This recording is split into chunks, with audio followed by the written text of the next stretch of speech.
Hey guys, this is Mr. Breen, and in this video I will be talking about one of the market structures that you guys are going to need to learn, and that is perfect competition.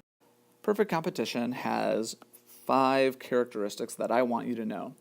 The first is that there are many firms in this industry. How many is many? Well, probably enough that you don't know either all or the vast majority of them, so hundreds or maybe thousands.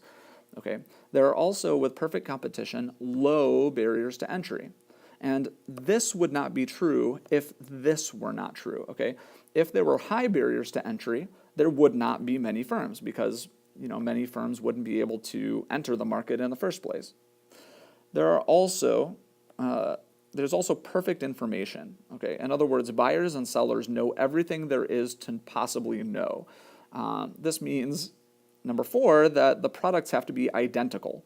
In other words, if the products were very different from each other, it would be difficult for buyers to know exactly the quality of what they were getting for sure, but they do because all the products are pretty much identical.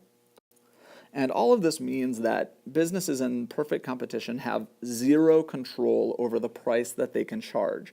Okay, whatever the market price is, they have to charge that. If they charge a little bit more, no one will buy from them, and they don't want to charge a little bit less because they won't make as much money. So is there any example of perfect competition in real life? Well, there's no example of perfectly perfect competition, but some industries maybe can get close. So let's say for apples, and I can't draw things, so that's an apple, right? Or the market for maybe the market for ore. Okay, that's some ore there, like metal, things that are not easy to differentiate from each other. And even in these instances, there are probably some barriers to entry. For example, you have to, in order to mine ore, you have to get a lot of expensive equipment and purchase land that actually has ore in it, right? And even for apples, you have to have land suitable for apples, and you have to have probably agricultural engineers who know what they're doing. So even these things have some barriers to entry that keep people out, but at least the products are not easy to differentiate from each other. So we tend to like things that are in perfect competition, or markets that are in perfect competition, because competition is high. Competition is high.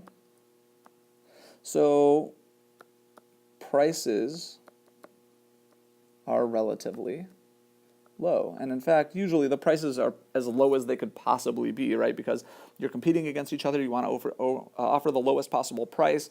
You can't offer a price that's lower than the cost of production, or else you're going to just lose money. So prices tend to drop almost to the cost of producing the good. Okay, that means that whatever the cost of producing the good is, we'll represent it as a bar here. This is the cost. Whatever the cost is, the price is just a little higher than that. Okay, the price is just a little higher than that. So the price can't go below the cost, okay, or else the good won't continue to be produced for very long. But that means that this is the amount of money, the amount of profit that is actually made by the business. So businesses tend not to like perfect competition.